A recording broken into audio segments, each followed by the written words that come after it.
Tikiman time. This, lagyan natin ng latik. One bite, mahal. Hindi naman mainit na. Ang sarap siya guys, parang yung bigo sa natikman ko sa bigo sa Pinas. Yun yung vibe niya. Solid. First try. Nice, sarap. Tubig lang yung tubig lang ng yung amount lang ng mga Kasi hindi kami kasi nag-ano. ginamit namin yung tensiometer. Hindi kami nag-measure.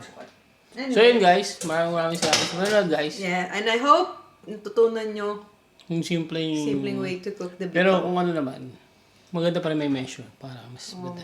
True. Pero next time mag-measure na kami. So, first time naman to. So, forgive us.